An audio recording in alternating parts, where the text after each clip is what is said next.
ونشهد أن محمدا عبده ورسوله يا أيها الذين آمنوا اتقوا الله حق تقاته ولا تموتن إلا وأنتم مسلمون يا أيها الناس اتقوا ربكم الذي خلقكم من نفس واحدة وخلق منها زوجها وبث منهما رجالا كثيرا ونساء واتقوا الله الذي تساءلون به والأرحام إن الله كان عليكم رقيبا يا أيها الذين آمنوا اتقوا الله وقولوا قولا سديدا يصلح لكم أعمالكم ويغفر لكم ذنوبكم ومن يطع الله ورسوله فقد فاز فوزا عظيما فإن أصدق الحديث كتاب الله وخير الهدي هدي محمد صلى الله عليه وسلم وشر الأمور محدثاتها فإن كل محدثة بدعة وكل بدعة ضلالة وكل ضلالة في النار أما بعد فقد قال الله تبارك وتعالى في القرآن الكريم بعد أعوذ بالله من الشيطان الرجيم يا أيها الذين آمنوا كلوا من طيبات ما رزقناكم واشكروا لله إن كنتم إياه تعبدون அளவற்ற அருளாளனும் நிகரற்ற அன்பாளனுமாகிய எல்லாம் வல்ல அல்லாஹுக்கே புகழ் அனைத்தும் அல்ஹம்துலில்லாஹ்.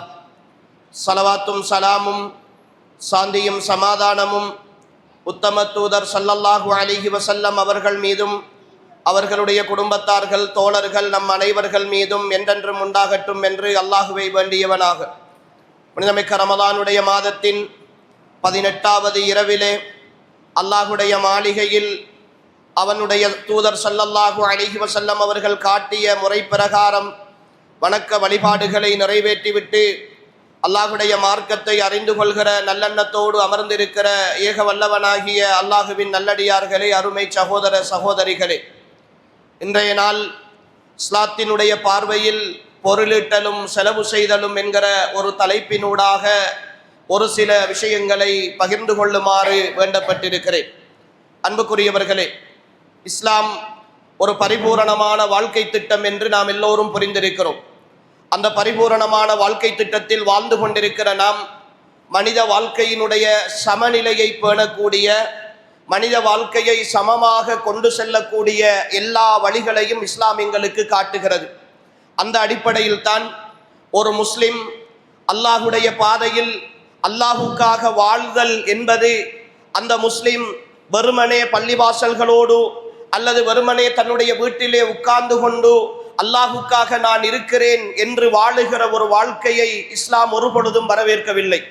ஒரு முஸ்லிமை பொறுத்தவரை, ஒரு முஃமினை பொறுத்தவரை, அவன் தன்னுடைய வாழ்வாதாரத்தை தேடி பயணிக்க வேண்டும், தொழில் செய்ய வேண்டும், உழைக்க வேண்டும், சம்பாதிக்க வேண்டும் என்று தூண்டுகிற ஒரு மார்க்கம் இஸ்லாம். அல்லாஹுடைய தூதர் ஸல்லல்லாஹு அலைஹி வஸல்லம் அவர்கள் சொல்கிறார்கள், ஒரு மனிதன் சாப்பிடுகிற உணவில் மிக சிறந்தது அவனுடைய கையினால் உழைத்து சாப்பிடுகிற சாப்பாடு என்று ரசூல் ஸல்லல்லாஹு அலைஹி வஸல்லம் அவர்கள் சொல்கிறார்கள். அல்லாஹு தஆலா அவனுடைய திருமறையிலே சொல்லுகிற பொழுது, ஃபஇதா குதியத்திஸ் ஸலாத்து ஃபன்தஷிரு ஃபில் அர்தி வப்தகு மின் ஃபضலில்லாஹ், நீங்கள் வெள்ளிக்கிழமை நாள் ஜும்மா தொழுகையை நிறைவேற்றி முடித்து விட்டால் ஃபன்தஷிரு ஃபில் அர்த், இந்த பூமியிலே நீங்கள் பறந்து செல்லுங்கள், வப்தகு மின் ஃபضலில்லாஹ், அல்லாஹுடைய அருளை நீங்கள் தேடிக்கொள்ளுங்கள் என்று அல்லாஹு தஆலா அவனுடைய திருமறையில் சொல்லுகிறார். அல்லாஹுடைய தூதர் ஸல்லல்லாஹு அலைஹி வஸல்லம் அவர்களும் அவர்களுக்கு முன்னால் அனுப்பப்பட்ட எல்லா நபிமார்களுடைய வரலாற்றை பற்றி பேசுகிற அல்லாஹ் அவர்கள் என்னென்ன தொழில்கள் செய்தார்கள் என்பதை இணைத்தும் தான் அல்லாஹு தஆலா குர்ஆனிலே பேசுகிறார். அல்லாஹுவின் தூதர் ஸல்லல்லாஹு அலைஹி வஸல்லம் நபியாக அனுப்பப்படுவதற்கு முன்னர் அவர்கள் ஆடு மேய்க்கின்ற ஒரு இடையனாக இருந்து ஒரு வியாபாரியாக மாறி அதற்கு பிறகுதான் ஒரு இறை தூதராக மாறினார்கள். இறை தூதராக இருந்த பொழுது கூட தன்னுடைய சொந்த வருமானத்திற்காக நபி ஸல்லல்லாஹு அலைஹி வஸல்லம் அவர்கள் சில ஆடுகளை வளர்த்து வந்தார்கள் என்கிற செய்திகளை கூட நாங்கள் ஹதீதுகளிலே பார்க்கிறோம். அல்லாஹுவின் தூதருடைய வரலாற்றிற்கு முன்னர் வாழ்ந்த நபிமார்கள், நபி தாவூத் அலைஹிஸ்ஸலாமாக இருக்கலாம், நபி மூசா அலைஹிஸ்ஸலாமாக இருக்கலாம், நபி ஈசா அலைஹிஸ்ஸலாமாக இருக்கலாம், இந்த உலகத்தில் அனுப்பப்பட்ட ஒவ்வொரு தூதரும் அவர்களுடைய தொழில்களை பற்றியும் அல்லாஹு தஆலா குர்ஆனிலே குறிப்பிடுகிறார். சுலைமான் அலைஹிஸ்ஸலாம் அவர்களுடைய வரலாற்றை பேசுகிற அல்லாஹ் அவர்கள் இந்த உலகத்தை ஒட்டுமொத்தமாக ஆட்சி செய்கிற ஒரு செல்வந்தராக இருந்தார் என்று அல்லாஹு தஆலா குறிப்பிடுகிறார். எனவே அன்புக்குரியவர்களே, இஸ்லாத்தினுடைய பார்வையில் ஒரு முஃமின் எந்த தொழிலும் செய்யாமல் நான் அல்லாஹுவை நம்பி இருக்கிறேன், அல்லாஹ் எனக்கு ரிஸ்க் அளிப்பான், அல்லாஹ் எனக்கு உணவளிப்பான் என்ற நம்பிக்கையோடு வீட்டிலே முடங்கி கிடப்பதை ஒரு காலமும் இஸ்லாம் வரவேற்கவில்லை. அவனை தொழில் செய்ய வேண்டும், உழைக்க வேண்டும், அவன் பாடுபட வேண்டும் என்று இஸ்லாம் தூண்டுகிறது. அல்லாஹ்வின் தூதர் ஸல்லல்லாஹு அலைஹி வஸல்லம் அவர்கள் சொல்கிறார்கள், ஒரு பலகீனமான சோம்பேறித்தனமான தன்னுடைய வீட்டிலே உட்கார்ந்து இருக்கிற ஒரு இறை விசுவாசியை விட பலமான ஒரு முஃமின் அல்லாஹ்வுக்கு மிக விருப்பமானவனாக இருக்கிறான் என்று ரசூல் ஸல்லல்லாஹு அலைஹி வஸல்லம் அவர்கள் குறிப்பிடுகிறார்கள். எனவே அன்புக்குரியவர்களே, அல்லாஹுவை சார்ந்திருத்தல் என்பதற்காக ஒரு முஃமின் அல்லாஹ்வுடைய ரிஸ்க் எனக்கு கிடைக்கும் என்ற நம்பிக்கையோடு இருக்கக்கூடாது என்பதை ரசூல் ஸல்லல்லாஹு அலைஹி வஸல்லம் ஒரு அழகிய உதாரணத்தினூடாக சொல்லுகிறார்கள். இன்னக்கும் தத்தவக்கலூன அலல்லாஹி ஹக்க தவக்குலிஹி, நீங்கள் உண்மைக்குண்மையாக அல்லாஹுவை சார்ந்திருந்தால், அல்லாஹ் எனக்கு உதவி செய்வான் என்ற நம்பிக்கையோடு நீங்கள் இருந்தால், லரஸககும் கமா யர்ஸுகுத் தைர், அல்லாஹ் பறவைகளுக்கு உணவளிப்பதை போல, பறவைகளுக்கு வாழ்வாதாரம் அளிப்பதை போல உங்களுக்கும் அல்லாஹு தஆலா உணவளிப்பான் என்று சொன்ன ரசூல் ஸல்லல்லாஹு அலைஹி வஸல்லம் அவர்கள் அடுத்த வசனத்தில் சொல்லுகிறார்கள், தக்து ஹிமாசன் வ தரூஹு பிதானா, அவைகள் வெறும் வயிற்றோடு வெளியில் செல்லுகின்றன, வயிறு நிரம்பிய நிலையிலே மீண்டும் கூடு திரும்புகின்றன என்று ரசூல் ஸல்லல்லாஹு அலைஹி வஸல்லம் அவர்கள் அந்த பறவைகளும் அவைகளுடைய வாழ்வாதாரத்தை தேடிய முயற்சியில் போகின்றன. எனவே முயற்சிக்காத ஒரு முஃமின், தேடாத ஒரு முஃமின் இந்த பூமியில் உலாள முடியாது, அப்படி வாழ்வதற்கு அனுமதி இல்லை, அது தவக்குலாக இருக்க மாட்டாது என்று ரசூல் ஸல்லல்லாஹு அலைஹி வஸல்லம் அவர்கள் சொல்கிறார்கள். அதனால் தான் அல்லாஹ்வின் தூதர் ஸல்லல்லாஹு அலைஹி வஸல்லம் உழைப்பதற்கு சக்தி இருந்தும், தேடுவதற்கு வசதி இருந்தும், உடல் ஆரோக்கியம் இருந்தும், அடுத்தவர்களிடத்தில் கையேந்துகிற யாசகத்தினுடைய வாசலை எவன் திறக்கிறானோ அல்லாஹு தஆலா அவனின் மீது வறுமையை சாட்டி விடுவான் என்கிறார்கள் ரசூல் ஸல்லல்லாஹு அலைஹி வஸல்லம் அவர்கள்.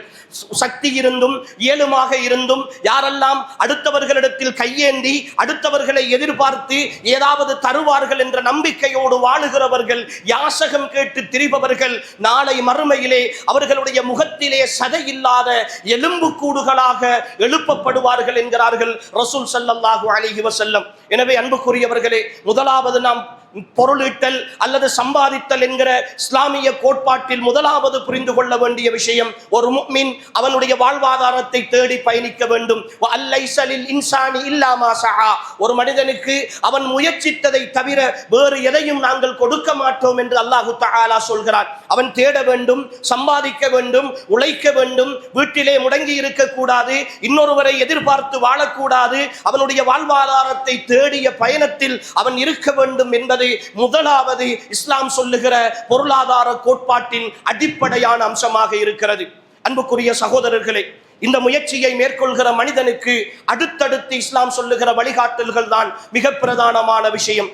இரண்டாவதாக இஸ்லாமிய பொருளாதார கோட்பாட்டின் மிக அடிப்படையான அம்சம் என்னவென்றால், இந்த உலகத்தினுடைய சொத்துக்கள், இந்த உலகத்தினுடைய வளங்கள், இந்த உலகத்தினுடைய அண்ட சராசரத்திற்கு கீழே இருக்கிற எல்லா அம்சங்களும் அல்லாஹுக்கு சொந்தமானவை என்பது இஸ்லாம் சொல்லுகிற இரண்டாவது பொருளாதார கோட்பாடு. இரண்டாவது விஷயம், நாம் எவ்வளவுதான் முயற்சித்தாலும், எவ்வளவுதான் தேடினாலும், எவ்வளவுதான் ஓடி ஓடி உழைத்தாலும் அல்லாஹ் எனக்கு எதை தர விரும்புகிறானோ அதை மாத்திரம்தான் என்னுடைய வாழ்க்கையில் தருவான்.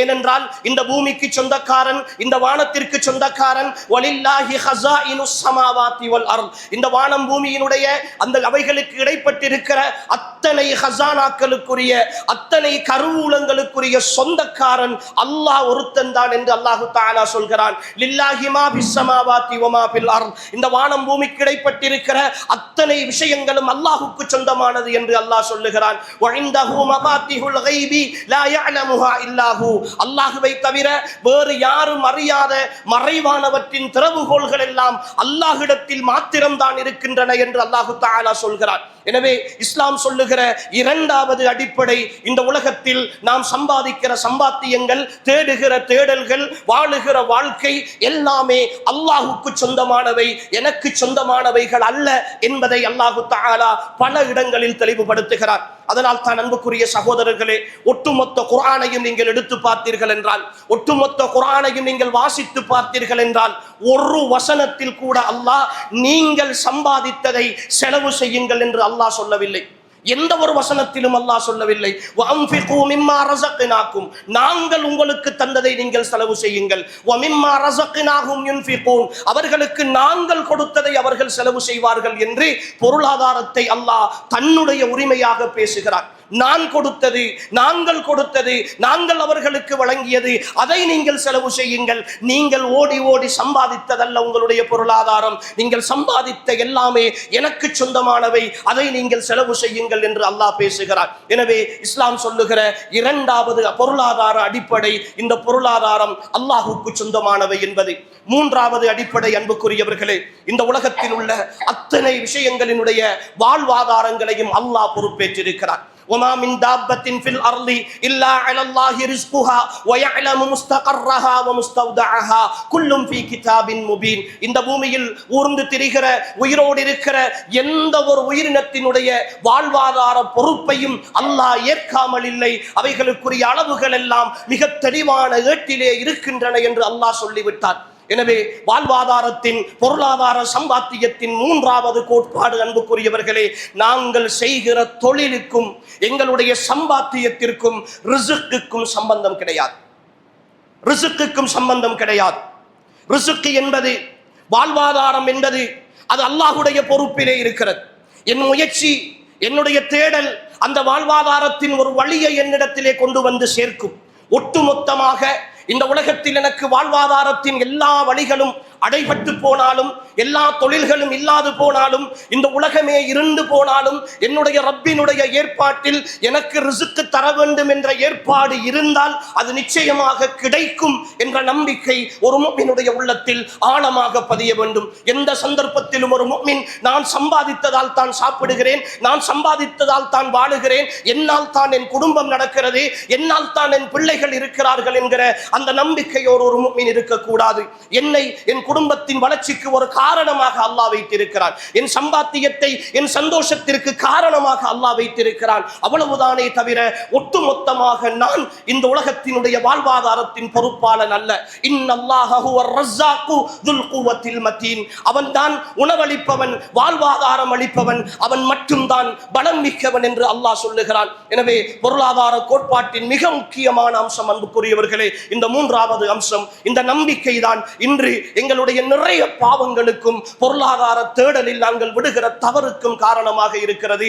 நான் நினைக்கிறேன் நான் சம்பாதித்தால் தான் வாழலாம், நான் தேடினால் தான் வாழலாம், நான் உழைத்தால் தான் என் குடும்பத்தை நிம்மதியாக வைத்திருக்கலாம். அன்புக்குரியவர்களே, அதனுடைய விளைவு என்ன? எப்படியாவது சம்பாதிக்க வேண்டும், எப்படியாவது உழைக்க வேண்டும், எப்படியாவது தேட வேண்டும் என்று மனிதன் அடுத்தவர்களை ஏறி மிதித்துக் கொண்டு சம்பாதித்துக் கொண்டிருக்கிறார். அடுத்தவர்களுடைய உணர்வுகளை எல்லாம் மழுங்கடித்துக் கொண்டு சம்பாதித்துக் கொண்டிருக்கிறார். எந்த ஒரு வரையறையும் இல்லாமல், எந்த ஒரு தெளிவும் இல்லாமல் சம்பாத்தியத்தை தேட வேண்டும் என்பதற்காக முயற்சித்துக் கொண்டிருக்கிறான். அன்புக்குரியவர்களே, மிக தெளிவாக புரிந்து கொள்ளுங்கள். அடிக்கடி நாங்கள் சொல்லுகிற ஒரு உதாரணம் தான் கொரோனா வந்தது. கொரோனா காலப்பகுதி கிட்டத்தட்ட ஓராண்டுகள், அதிலும் குறிப்பாக ஒரு 3-4 மாதங்கள் எல்லா பிரதேசங்களும் லாக்டவுன் செய்யப்பட்டன. ஒரு நாடுகளுக்கு இடையிலான தொடர்பு கிடையாது, விமான போக்குவரத்து கிடையாது, வெளிநாடுகளிலே இருந்து எந்த வருமானமும் கிடையாது, எல்லாமே தடைப்பட்டிருந்தன. வேலைக்கு போனவர்கள் போகவில்லை, கடைகள் எல்லாம் மூடப்பட்டிருந்தன, நிறைய தொழில்கள் அடிபட்டு போயின, நிறைய வருமானங்கள் தடைப்பட்டு போயின.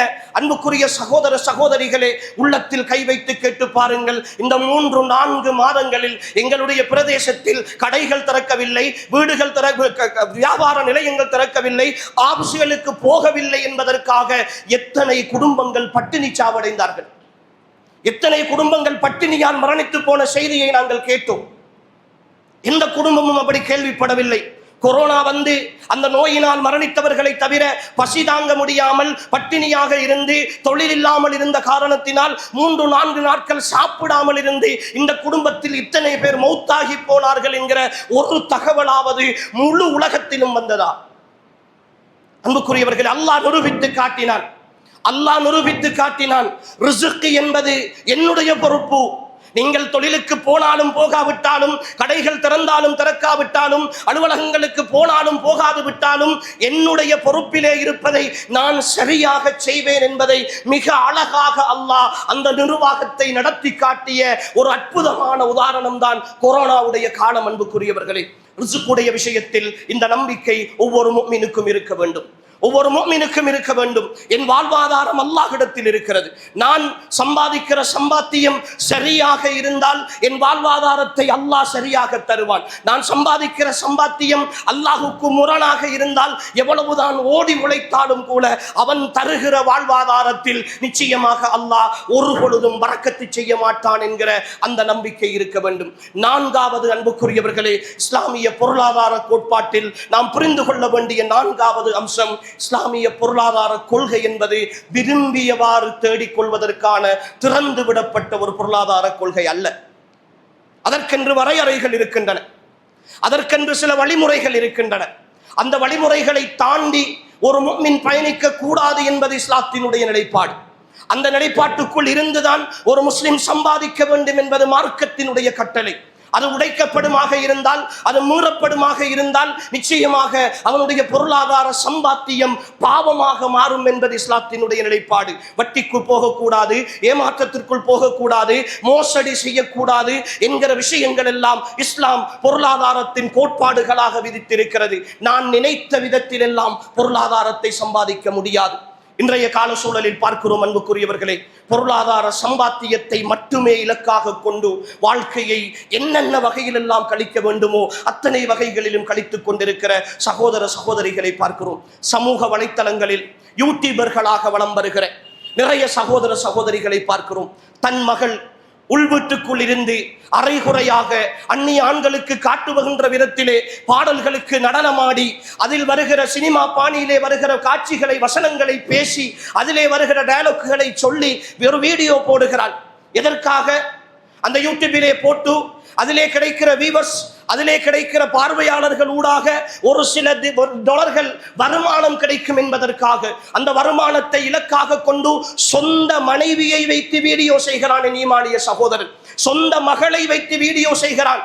அந்நிய ஆண்களுக்கு முன்னால் தன்னுடைய சொந்த மகளை, சொந்த மனைவியை வைத்துக் கொண்டு கட்டுப்பிடித்துக் கொண்டு ஆபாசமாக நடனமாடிக்கொண்டு அதை சமூக வலைத்தளங்களிலே பரப்பி இந்த சம்பாத்தியத்திற்காக இப்படி தன்னுடைய தன்மானத்தை இழந்திருக்கிற, எந்த அளவுக்கு கேவலம் என்றால், தன் மகள் அடுத்தவர்களுக்கு முன்னால் இப்படி ஆடுகின்ற காட்சிகளை உம்மா வாப்பா சமூக வலைத்தளங்களில் இருக்கிற குரூப்புகளுக்கு ஷேர் பண்ணுகிறார்கள். என் மகள் இருக்கிறாள், பாருங்கள், இதற்கு ஷேர் பண்ணுங்கள், இதை லைக் பண்ணுங்கள், கமெண்ட் பண்ணுங்கள் என்று சொல்லுகிற அளவுக்கு வெக்கம் கெட்டு போன சமுதாயமாக இந்த பொருளாதாரத்தின் தேடலிலே அன்புக்குரிய சகோதரர்களே மூழ்கி போயிருக்கிறோம். எப்படியாவது இருந்த இடத்தில் இருந்து சம்பாதித்து விட வேண்டும், இருந்த இடத்தில் இருந்து தேடிவிட வேண்டும். உடம்புக்கு எந்த வழியும் வந்து விடாமல், எந்த ஒரு நோகும் இருந்து விடாமல் எப்படியாவது சம்பாதித்து விட வேண்டும். லஞ்சம் தடை விரித்தாடுகிறது அன்புக்குரிய சகோதரர்களே. ஒரு தேவையை பெற்றுக்கொள்வதற்காக, ஒரு சேவையை பெற்றுக்கொள்வதற்காக, ஏதோ ஒன்றின் பதவியை பெற்றுக்கொள்வதற்காக அடுத்தவர்களிடத்தில் கை நீட்டி லஞ்சம் வாங்குகிற அதிகாரிகள் இன்றைய கால சூழலில் அதிகரித்திருக்கிறார்கள். சம்பாதிக்க வேண்டும் என்கிற இலக்கு மட்டும்தான். லஅனல்லாஹுர் ராஷிய வல் முர்தஷி, லஞ்சம் வாங்குபவனையும் லஞ்சம் கொடுப்பவனையும் அல்லாஹு தஆலா சபிப்பானாக என்கிறார்கள் ரசூல் ஸல்லல்லாஹு அலைஹி வஸல்லம். அல்லாஹ்வுடைய சாபத்தோடு, அல்லாஹ்வுடைய சாபத்தோடு, அல்லாஹ்வுடைய கோபத்தோடு இந்த சம்பாத்தியத்தை பெற்றுக்கொண்டு எப்படி சகோதர சகோதரிகளே குடும்பத்தில் நிம்மதியாக இருக்க முடியும்?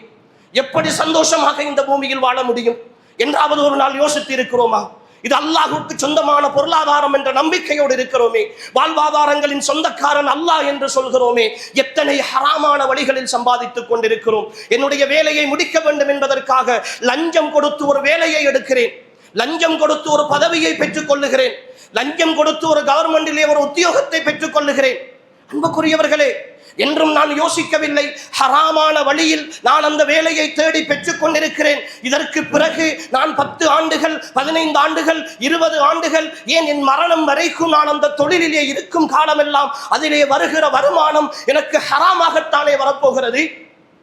நான் போன வழி பிழை, நான் தெரிவு செய்த முறை பிழை. அப்படி இருக்கிற பொழுது எப்படி என் வருமானம் ஹலால் ஆகும்? அந்த ஹராமான வருமானத்தை கொண்டு நான் தொழுகிற தொழுகை, அணிகிற ஆடை, கொடுக்கிற உணவு, என் குடும்பத்தை வளர்க்கிற வளர்ப்பு அல்லாஹ் பாதுகாக்க வேண்டும். அல்லாஹ்வுடைய தூதர் சொன்னார்களே, ஹராத்தை கொண்டு உணவூட்டப்படுகிற உடம்பு நரக நெருப்புக்குத்தான் தகுதியானது என்றார்களே. என் குடும்பத்தை நரகவாதியாக்குகிற சம்பாத்தியத்தை நான் இந்த வருமானத்தினூடாக செய்து கொண்டிருக்கிறேன் என்று என்றாவது நம்பிக்குரிய சகோதர சகோதரிகளே நாம் யோசித்திருக்கிறோமா? எத்தனை சம்பாத்தியங்கள் இப்படி, எத்தனை வருமானங்கள் இப்படி. இஸ்லாம் சொல்லுகிற இந்த 4வது பொருளாதார கோட்பாடு அன்புக்குரியவர்களே மிக முக்கியமானது. 5வது கோட்பாடு, இஸ்லாம் சொல்லுகிற பொருளாதார கோட்பாட்டில் மிக அடிப்படையான 5வது அம்சம் செல்வம். உழைக்கிற உழைப்பு எங்களுக்கு மாத்திரம் சொந்தமானதல்ல, எங்களுக்கு மாத்திரம் சொந்தமானதல்ல. அதிலே பங்குதாரர்கள் நிறைய பேர் இருக்கிறார்கள். இது இஸ்லாம் சொல்லுகிற பொருளாதார சமநிலை.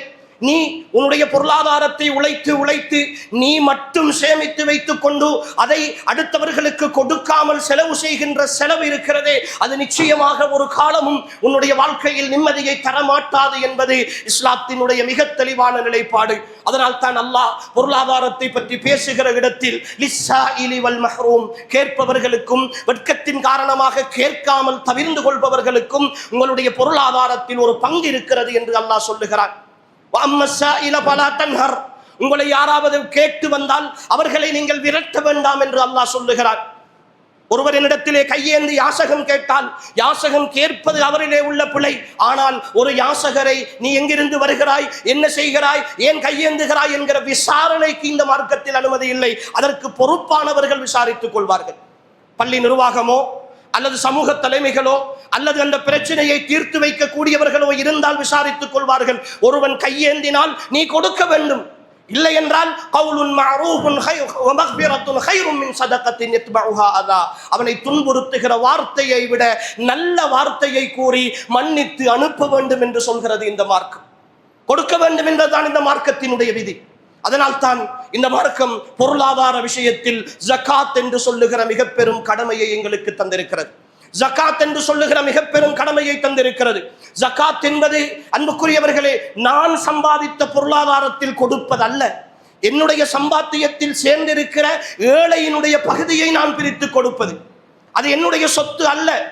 தெளிவாக புரிந்து கொள்ள வேண்டும். செல்வந்தர்கள், வசதி படைத்தவர்கள் தெளிவாக புரிந்து கொள்ள வேண்டும். ஜகாத்துடைய பணம் இருக்கிறதே, ஜகாத்துடைய அளவு இருக்கிறதே, நிச்சயமாக அது உங்களுடைய சொத்து அல்ல, அது உங்களுக்கு சொந்தமானது அல்ல, அது ஏழைக்கு சொந்தமானது. ஏழைக்கு சொந்தமானதை அல்லாஹ் உங்களுடைய சொத்தில் கலந்து வைத்திருக்கிறார். அல்லாஹ் சொன்ன إنما الصدقات للفقراء والمساكين والعاملين عليها والمؤلفة قلوبهم وفي الرقاب والغارمين وفي سبيل الله وابن السبيل என்று சொல்லி அல்லாஹ் சொன்ன அந்த 8 கூட்டத்தினருக்குரிய சொத்து அந்த சொத்து.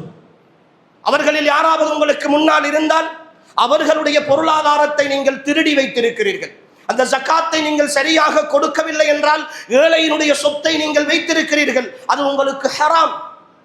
அது உங்களுடைய பொருளாதாரத்தில் கலந்து விடுமானால் ஒரு கோப்பை பாலில் ஒரு துளி விஷம் கலந்ததை போல உங்களுடைய ஒட்டுமொத்த பொருளாதாரத்தையும் அழித்து விடும். அது உங்களுடைய ஒட்டுமொத்த பொருளாதாரத்தையும் ஹராமாக்கி விடும். எனவேதான் இஸ்லாம் சொல்லுகிற இந்த 5வது பொருளாதார கோட்பாடு. அன்புக்குரிய சகோதரர்களே, இந்த பொருளாதாரத்தை தேடுகிற நான் என்னுடைய சொத்தை மட்டும் தேடவில்லை, ஏழைக்கும் ஒரு பங்கை நான் சேர்த்து வைத்திருக்கிறேன். அதனால் தான் இஸ்லாம் அடுத்தவர்களுக்கு கொடுக்கிற விஷயத்தில் மிக அதிகமாக தூண்டிக் கொண்டிருக்கிறது, மிக அதிகமாக தூண்டிக் கொண்டிருக்கிறது. சுமார் 1000க்கு மேற்பட்ட சஹீஹான ஹதீதுகள், 1000க்கு மேற்பட்ட சஹீஹான செய்திகள் அன்புக்குரிய சகோதரர்களே சதக்காவை பற்றி மட்டும் பேசுகிற செய்திகள், சதக்காவை பற்றி மட்டும் பேசுகிற செய்திகள், அடுத்தவர்களுக்கு கொடுத்தால் கிடைக்கும் என்கிற விஷயத்தை பேசுகிற செய்திகள். ஒட்டுமொத்த செய்திகளையும் பார்க்கிற பொழுது ஒரே ஒரு விஷயம் அன்புக்குரியவர்களே மிக தெளிவாக புலப்படும். அறிஞர்கள் எங்களுக்கு சொல்லுகிறார்கள், இஸ்லாம் சொல்லுகிற பொருளாதார கோட்பாட்டில் அடுத்தவர்களுக்கு சொந்தமானது என்கிறது ஈமானோடு சம்பந்தப்பட்ட ஒரு விஷயம், அல்லாஹுவின் மீது கொண்டிருக்கிற ஆழமான நம்பிக்கையோடு சம்பந்தப்பட்ட ஒரு விஷயம். நான் கொடுத்தால் என் ரப்பு எனக்கு அதைவிட சிறந்ததை தருவான் என்ற நம்பிக்கையோடு இருக்கிற ஒருவனால் மட்டும்தான் கொடுக்க முடியும். அதனால் தான் அல்லாஹ்வின் தூதர் ஸல்லல்லாஹு அலைஹி வஸல்லம் அவர்கள் ரமலானிய காலம் வந்துவிட்டால் வேகமாக வீசுகிற காற்றை விட அதிகமாக தர்மம் செய்வார்கள் என்று நாங்கள் பார்க்கிறோம். அல்லாஹ்வின் தூதருடைய தோழர்கள் கேட்டுவிட்டால் அள்ளி கொண்டு வந்து கொடுப்பார்கள். தனக்கு இல்லையே என்பதை கூட அவர்கள் பார்க்காத நிலையில் தான் அன்புக்குரிய சகோதரர்களே சஹாபாக்கள் தங்களுடைய வாழ்க்கையில் இருந்தார்கள். ஏனென்றால் இந்த கோட்பாட்டின் யதார்த்தத்தை மிகச் தெளிவாக புரிந்திருந்தார்கள். 6வது அம்சம் அன்புக்குரியவர்களே, இஸ்லாமிய பொருளியல் கோட்பாட்டின் மிக பிரதானமான அம்சம் செலவு செய்தல் என்கிற ஒரு விஷயம். இந்த செலவு செய்தல் என்கிற ஒரு விஷயம் கூட அன்புக்குரியவர்களே நானும் நீங்களும் விரும்பிய விதத்தில் செய்ய முடியாது என்ற வரையறையோடு இஸ்லாம் சொல்லுகிறது. அதனால் தான் வீண் விரயத்தை இஸ்லாம் ஹராமாக்கி இருக்கிறது. வீண் விரயத்தை இஸ்லாம் ஹராமாக்கி இருக்கிறது. அன்புக்குரியவர்களே, இன்றைய கால சூழலில் பேசப்பட வேண்டிய மிக முக்கியமான விஷயமாக, குறிப்பாக முஸ்லிம் சமுதாயத்தின் மத்தியில் சில இபாதத்துகள் கூட வீண் விரயமாக மாறி போகின்றன. நோன்பு காலம் வந்துவிட்டால் சில சகோதரர்கள், குடும்பங்கள், நண்பர்கள் ஒன்று சேர்ந்து இஃப்தாருடைய நிகழ்வுகள் நடத்துவார்கள், இஃப்தாருடைய விசேஷங்கள் செய்வார்கள். நல்ல விஷயம். அடுத்த நோன்பாளிக்கு நோன்பு திறக்க செய்வது மிகப்பெரிய ஒரு வணக்கம். அதற்குரிய கூலியை அல்லாஹ் தருவான். ஆனால் அன்புக்குரியவர்களே, இன்றைய இஃப்தார்கள் பெருமையை வெளிப்படுத்துகிற, தன்னுடைய பொருளாதாரத்தினுடைய தன்மையை வெளிப்படுத்துகிற, தன்னுடைய வீட்டுக்கு விருந்தினர்கள் வந்தால் அளவுக்கு மிச்சமான, அளவுக்கு மேலதிகமான சாப்பாடுகளை வாங்கி ஏதோ நான் வசதியோடு இருக்கிறேன் என்கிற என்னுடைய வசதியையும் வாய்ப்பையும் காட்டுகிற நிலை. வருபவர்கள் அங்கும் இங்குமாக ஒன்று இரண்டை பொறுக்கி சாப்பிட்டு விடுவார்கள். அதற்கு பிறகு எல்லாமே குப்பை தொட்டிக்கு போய் சேருகிற நிலையை அன்புக்குரியவர்களே நானும் நீங்களும் பார்த்து கொண்டிருக்கிறோம். அல்லாஹுவை பயந்து கொள்ள வேண்டும். இன்னல் முபத்திரீன கானூ இஹ்வானஷ் ஷயாத்தீன், இன்னல் முபத்திரீன கானூ இஹ்வானஷ் ஷயாத்தீன். நிச்சயமாக வீண் விரயம் செய்பவர்கள் ஷைத்தான்களுடைய சகோதரர்கள் என்று அல்லாஹ் சொல்லுகிறார். ஷைத்தானோடு சேர்த்து பேசுகிறான் அல்லாஹ். வீண் விரயம் என்பது அல்லாஹ் வெறுக்கிற மிக மோசமான ஒரு காரியம். குலு வஷ்ரபு வலா துஸ்ரிஃபு, உண்ணுங்கள் பருகுங்கள், வீண் விரயம் செய்யாதீர்கள். இன்னல்லாஹ லா யுஹிப்புல் முஸ்ரிஃபீன், அல்லாஹ் வீண் விரயம் செய்பவர்களை ஒரு காலமும் விரும்ப மாட்டான் என்று அல்லாஹ் சொல்லுகிறார். அன்புக்குரியவர்களே, இஃப்தார் என்கிற ஒரு வணக்கத்தை செய்ய போய் அல்லாஹ்வுடைய கோபத்தையும் வெறுப்பையும் சம்பாதிக்கிற எத்தனையோ பேரை அன்புக்குரியவர்களை பார்க்கிறோம். அளவுக்கு அதிகமாக ஆயிரக்கணக்கிலே செலவழித்து சாப்பாடுகளை எடுத்து குவித்து விட்டு நோன்பு திறந்து முடித்து விட்டால் தின்ன முடியாது என்று சொல்லி அதற்காக வேண்டி ஹால்களை புக் பண்ணி, ஹோட்டல்களை புக் பண்ணி, அதிலே பெரிய விருந்துகள் நடாத்தி அதை அப்படியே வீண் விரயம் செய்கிற சகோதரர்களை பார்க்கிறோம். அன்புக்குரியவர்களே, இஸ்லாமிய அறிஞர்கள் எங்களுக்கு சொல்லித் தருகிற ஒரு விஷயம் என்ன தெரியுமா? சாப்பாடு இருக்கிறது, நாங்கள் உண்ணுகிற உணவு, அதை நாங்கள் கழிவுகள் போடுகிற தொட்டியில் கொட்டுவது ஹராம் என்று சொல்கிறார். கொட்டக்கூடாது. நாங்கள் கழிவுகள் போடுகிற தொட்டியில், எங்களுடைய வீட்டு குப்பை கூளங்களை போடுகிற குப்பை தொட்டியில் நாங்கள் சாப்பிடுகிற சாப்பாட்டை போடுவது குஃப்ரும் பி அன்அமில்லாஹ், அல்லாஹ்வுடைய நியமத்தை மறுக்கிற காரியம் என்று சொல்கிறார்கள். அல்லாஹ் அவனுடைய திருமறையில் ஒரு அழகான உதாரணத்தை சொல்லுகிறார். லரபல்லாஹு மஸலன் கர்யத்தன் கானத் ஆமினத்தன் முத்மஇன்னா யஅதீஹா ரிஸ்குஹா ரகதன் மின் குல்லி மகான் ஃபகஃபரத் பிஅன்உமில்லாஹ் ஃபஅஸாகஹா அல்லாஹு லிபாஸல் ஜூஇ வல் ஹௌஃபி பிமா கானூ யஸ்னஊன். ஒவ்வொருவருடைய தனிப்பட்ட வாழ்க்கைக்குமான ஒரு உதாரணம். லரபல்லாஹு மஸலன் கர்யா, அல்லாஹ் ஒரு கிராமத்தை உங்களுக்கு உதாரணமாக சொல்லுகிறான், ஒரு ஊரினை உங்களுக்கு உதாரணமாக சொல்லுகிறான். கானத் ஆமினத்தன் முத்மஇன்னா, அமைதியான பாதுகாப்பான ஒரு ஊராக அந்த ஊர் இருந்தது. யஅதீஹா ரிஸ்குஹா ரகதன் மின் குல்லி மகான், எல்லா இடங்களிலிருந்தும் போதுமான வாழ்வாதாரங்கள் அந்த ஊருக்கு வந்து சேர்ந்து கொண்டே இருந்தன. ஆனால் அந்த ஊர்வாசிகள் ஃபகஃபரத் பிஅன்உமில்லாஹ், அல்லாஹ்வுடைய நியமத்துக்களை எல்லாம் நிராகரித்து விட்டார்கள், வீண் விரயம் செய்தார்கள், மோசடி செய்தார்கள், அல்லாஹ்வுக்கு நன்றி கெட்டவர்களாக நடந்து கொண்டார்கள். ஃபஅஸாகஹா அல்லாஹு லிபாஸல் ஜூஇ வல் ஹௌஃபி பிமா கானூ யஸ்னஊன். அல்லாஹ் அவர்களுக்கு பசி என்கிற, பயம் என்கிற ஆடையை கொண்டு அவர்களை போர்த்தி அவர்களை சுவைக்க செய்தான் என்று அல்லாஹ் தஆலா சொல்கிறார். எந்த வீட்டிலே வீண் விரயம் அதிகரிக்கிறதோ, எந்த வீட்டிலே சாப்பாடு குப்பை தொட்டிக்கு போகிறதோ, அல்லாஹ்வுடைய நியமத்து புறக்கணிக்கப்படுகிறதோ, வேண்டாம் அளவுக்கு அதிகமாக இருக்கிற பொழுதும் அதை வேண்டும் என்று தன்னுடைய பெருமைக்காக புகழுக்காக மாற்றி இது செலவு செய்யப்படுகிறதோ, அந்த வீட்டில் அல்லாஹ் பாதுகாக்க வேண்டும், காலப்போக்கில் வறுமை தாண்டவமாடும் என்கிறார்கள் இந்த வசனத்திற்கு விளக்கம் சொல்லுகிற முபஸ்ஸிரீன்கள். அல்லாஹுவை பயந்து கொள்ள வேண்டும். அன்புக்குரியவர்களே, திருமண நிகழ்வுகள் எங்களுடைய சமுதாயத்தின் திருமணங்களை பார்க்கிறோம். ஒட்டுமொத்தமாக மாற்று மத கலாச்சாரங்களின் மொத்த வடிவமாக இன்றைய திருமணங்கள் மாறி போயிருக்கின்றன. திருமணத்திற்கு மணமகள் அணிகின்ற ஆடை என் ஈமானிய சகோதரன் 50,000 1 லட்சம் ரூபாய் கொடுத்து வாங்குகிறான். 2-3 லட்சம் ரூபாய்கள் அந்த ஒரு நாளைக்கு அணிகிற ஆடை. அந்த ஆடையை அணிந்து கொண்டு இன்னொரு ஃபங்க்ஷனுக்கு போக முடியாது, இன்னொரு நிகழ்விலே கலந்து கொள்ள முடியாது. அவ்வளவு பெரிய ஆடையை அணிந்து கொண்டு இன்னொரு ஃபங்க்ஷனுக்கு போனால் வீதியிலே கல்லால் அறிவார்கள். அப்படி ஆடைகள் அவை. அந்த திருமண நிகழ்வுக்கு மாத்திரம், அந்த திருமண நிகழ்விலே அந்த ஒரு சில மணி நேரங்களுக்கு மாத்திரம் 1,00,000 ரூபாய், 1,50,000 ரூபாய் ஆடம்பரம். வீண்விரயமாக தெரியவில்லையா? வீண்விரயமாக தெரியவில்லையா? அல்லாஹ்விடத்தில் அல்லாஹ்வுடைய சொத்து, அல்லாஹ் தந்த பொருளாதாரம், இதற்கு அல்லாஹ் கேள்வி கேட்பானே. நான் என்னுடைய மகனுக்கு ஒரு 1000 ரூபாயை காசு கொடுக்கிறேன், கொடுத்து விட்டு சொல்லுகிறேன், நான் விரும்பியபடி நான் சொல்லுகிற இந்தந்த பொருட்களை வாங்கிவிட்டு வா என்று நான் சொன்ன பொழுது என்னுடைய மகன் நான் கொடுத்த காசை கொண்டு போய் அவன் விரும்பிய விதத்திலே அவன் மிட்டாய் வாங்கி அவன் வீண்விரயமாக அவனுக்கு தேவையானவற்றை மட்டும் வாங்கி கொண்டு வந்தால், நான் ஒரு தந்தையாக அவனிடத்தில் கணக்கு கேட்டு ஏசுவேனா இல்லையா? அவனுக்கு கற்றுக் கொடுக்க பார்ப்பேனா இல்லையா? இனி உனக்கு காசு தரமாட்டேன் என்று சொல்லுவேனா இல்லையா? ரப்பு தந்த செல்வம், ரப்பினுடைய சொத்து, ரப்பு இப்படித்தான் செலவழிக்க வேண்டும் என்று சொல்லுகிறான். அவனுடைய அடியார்கள் நாம் அடிமைகளாக இருந்து கொண்டு எஜமானர்களைப் போல நடந்து கொண்டால், அவன் எங்களுடைய விஷயத்தில் கணக்கு பார்க்க ஆரம்பித்தால், நெருக்கடியை தர ஆரம்பித்தால், அன்புக்குரிய சகோதரர்களே, எப்படி நாம் நிம்மதியாக இந்த பூமியில் வாழ முடியும்? நிறைய செல்வந்தர்கள் அன்புக்குரியவர்களை, அல்லாஹ் அருள் பாலித்தவர்களை தவிர தன்னுடைய வசதியையும் வாய்ப்பையும் காட்டுவதற்காக செலவு செய்பவர்கள் நிம்மதியற்றிருந்து கொண்டிருக்கிறார்கள் என்ற உண்மையை இன்றைய சமகால சூழல் எனக்கும் உங்களுக்கும் தெளிவுபடுத்தி கொண்டே இருக்கிறது. நடிகைகள் தற்கொலை செய்கிறார்கள், கோடிக்கணக்கிலே சம்பளம் வாங்குகிற நடிகர்கள் தற்கொலை செய்கிறார்கள். ஏன்? அவர்களிடத்தில் வாய்ப்பு வசதி இல்லையா? சம்பாதிக்கிறார்கள், கோடிக்கணக்கிலே லட்சக்கணக்கிலே சம்பளம். ஒரு சினிமா, ஒரு படம் எடுத்தால் இத்தனை வருமானம். டைரக்டர்கள், அன்புக்குரியவர்களே, நிம்மதி இல்லை. எத்தனையோ செல்வந்தர்கள் உழைக்கிறார்கள், ஓடி ஓடி உழைக்கிறார்கள்.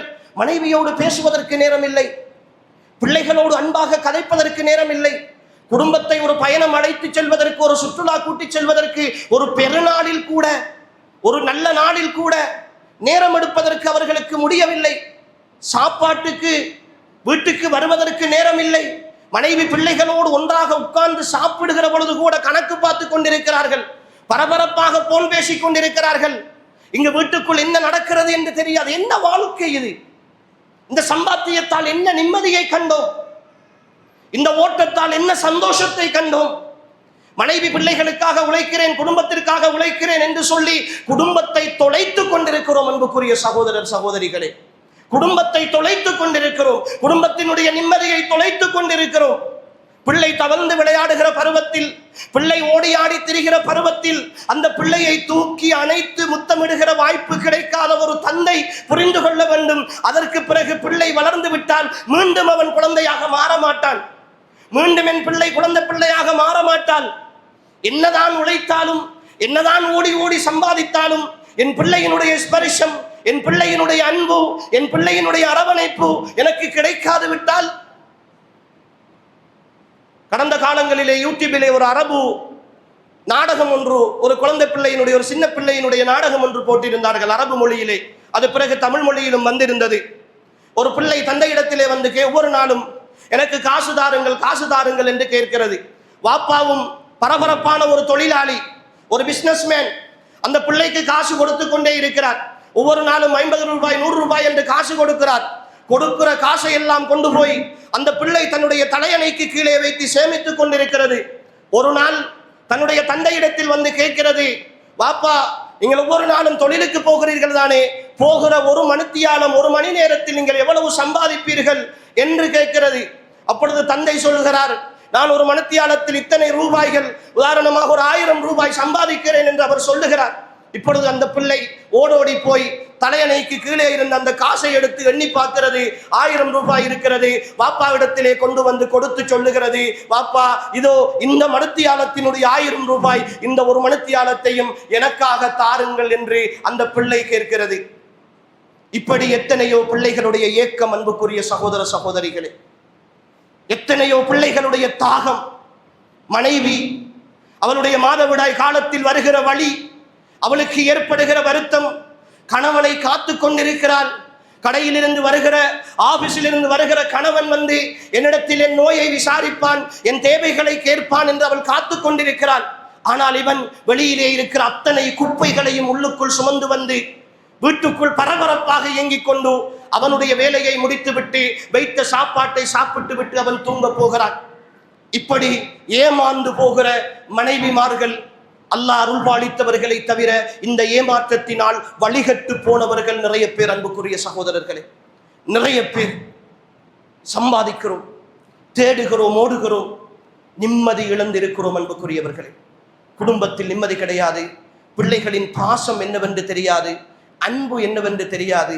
உறவுகளே, அல்லாஹுவை பயந்து கொள்ள வேண்டும், அல்லாஹுவை பயந்து கொள்ள வேண்டும்.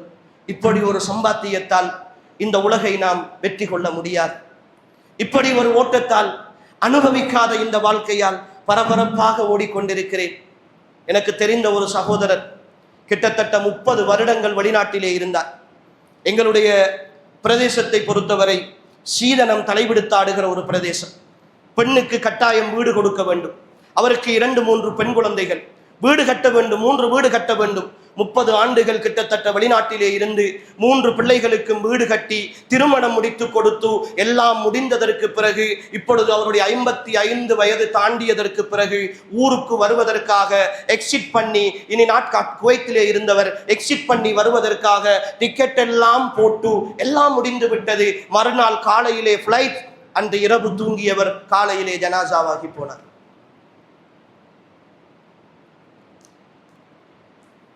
இந்த பயணம்தான் அன்புக்குரியவர்களே வாழ்க்கை. 55-30 வருடங்கள் வெளிநாட்டிலே இருந்து சம்பாதித்திருப்பார். அந்த 30 ஆண்டுகளில் அவருடைய குடும்ப வாழ்க்கை கூட்டி கழித்து பார்த்தால் வரும் 3 ஆண்டுகள் தான். மனைவியோடு பிள்ளைகளோடு இருந்த காலங்கள் வரும் 3 ஆண்டுகள் தான். அவர் விடுமுறையில் வந்து போன காலம் மாத்திரம். 27 ஆண்டுகளுக்கு பிறகு இனிமேலாவது குடும்பத்தோடு சந்தோஷமாக இருப்போம் என்று வர நினைத்தவர், இல்லை இல்லை, உன் தவணை முடிந்து விட்டது, நீ என்னிடத்தில் வா என்று அல்லாஹ் அழைத்துக் கொள்கிறான் என்றால் இந்த ஓட்டம் என்றோ ஒரு நாள் முடிந்து போகிற இந்த பயணத்தில் திரும்பி பார்ப்போம். அன்புக்குரியவர்களே, மனைவி பக்கத்தில் இருந்து அழுவாள், ஆனால் அவளை தொட்டுக்கொள்ள முடியாமல் நான் படுக்கையிலே இருப்பேன். அவளை அணைத்துக் கொள்ள முடியாமல் நான் கண்ணீரோடு இருப்பேன்.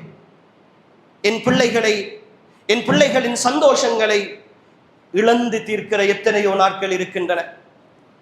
வேலைக்கு போகிற பெண்கள், அல்லாஹுக்காக புரிந்து கொள்ளுங்கள், மார்க்கம் உங்களுக்கு தடை விதிக்கவில்லை.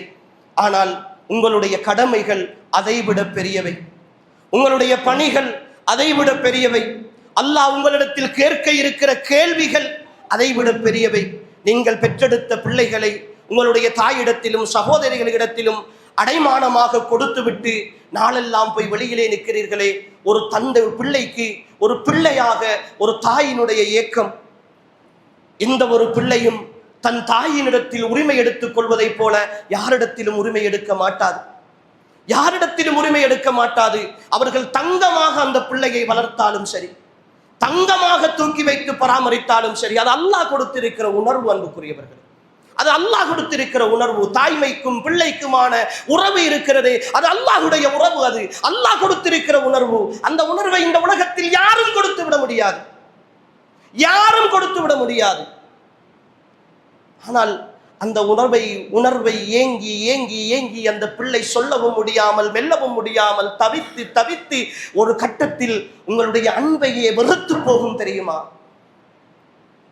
உங்களுடைய பாசத்தையே வெறுத்து போகும் தெரியுமா? அந்த நேரம் இந்த உலகம் உங்களுக்கு இருண்டு போயிருக்கும். இந்த உலகத்தின் எல்லாமே உங்களுக்கு இழந்து போனதாக இருக்கும். சொத்துக்கள் இருக்கும், கோடி கோடியாக சம்பாதிக்க முடியும்.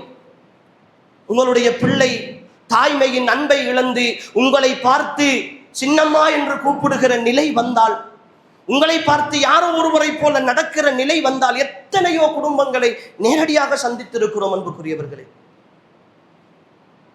உம்மாவை எங்களுடைய ஊர் பாசைப்பறை சாட்சி என்று கூப்பிடுகிற, மாமி என்று கூப்பிடுகிற பிள்ளைகள் சொந்த உம்மாவை. காரணம், உம்மா கொடுத்து விட்டு தொழிலுக்கு போய் விடுகிறார், வேலைக்கு போய் விடுகிறார். பிள்ளை பழகிய சூழல் எல்லாம் அவருடைய பெரியம்மாவிடத்திலே, அவருடைய உம்மாவுடைய சகோதரி இடத்திலே, உம்மம்மாவிடத்திலே பழகி இருக்கிறது. உம்மம்மாவை தான் அந்த பிள்ளைக்கு உம்மா என்று தெரியும். அதற்கு பிறகு அந்த பிள்ளையை மாற்றி எடுப்பதற்கு அவர்கள் செய்கிற முயற்சிகள், அன்புக்குரியவர்களே, அவர்களுடைய சொத்துக்களை இழந்தாவது செய்ய வேண்டும் என்று பேசிய சகோதரியையும் நான் என்னுடைய வாழ்க்கையில் சந்தித்திருக்கிறேன். இவைகளெல்லாம் இன்றைய பொருளாதாரத்தினுடைய சம்பாத்தியமும் செலவழித்தலும் என்கிற விஷயத்தில் நாம் கொண்டிருக்கிற உணர்வுகளின் வெளிப்பாடு. வாழ வேண்டும் என்று நினைக்கிறோம், எப்படியாவது வாழ வேண்டும் என்று நினைக்கிறோம், எப்படியாவது வாழ வேண்டும் என்று நினைக்கிறோம். நானும் அடுத்தவர்களைப் போல சந்தோஷமாக இருக்க வேண்டும், வீடு கட்ட வேண்டும், வாகனம் வாங்க வேண்டும் என்றுதான் நினைக்கிறோமே தவிர இந்த உலகத்தினுடைய நிம்மதி என்பது நான் அல்லாஹ்வோடு இருப்பதில் இருக்கிறது என்பதை புரிந்து கொள்ள மறுக்கிறோம். அன்புக்குரியவர்களே, தெளிவாக புரிந்து கொள்வோம். இஸ்லாம் சொல்லுகிற இந்த 6 பொருளாதார கோட்பாடுகளும் மாற்றமில்லாத கோட்பாடுகள், மாற்றமில்லாத சிந்தனைகள், எல்லா காலத்திற்கும் ஒவ்வொரு முஃமினுடைய வாழ்க்கையிலும் இருக்க வேண்டிய விஷயங்கள். எனவேதான் இந்த கோட்பாடுகளை மிக சரியாக புரிந்து கொண்டு ஒவ்வொருவரும் தனியாக யோசிப்போம். நான் இதற்குள் இருக்கிறேனா? நான் தொழில் செய்கிறேன், என்னுடைய தொழில் அடுத்தவர்களிடத்தில் கையேந்தாத தொழிலாக இருக்கிறதா? நான் இந்த ஒட்டுமொத்த சொத்தும் அல்லாஹுக்கு சொந்தமான சொத்து என்ற நம்பிக்கையோடு தான் இருக்கிறேனா? என்னுடைய வாழ்வாதாரத்தின் பொறுப்பாளன் அல்லாஹ் என்று நினைத்துக் கொண்டிருக்கிறேனா? என்னுடைய சொத்துக்கள் எனக்கு மட்டும் சொந்தமில்லை என்ற நம்பிக்கையோடு தான் நான் இருக்கிறேனா?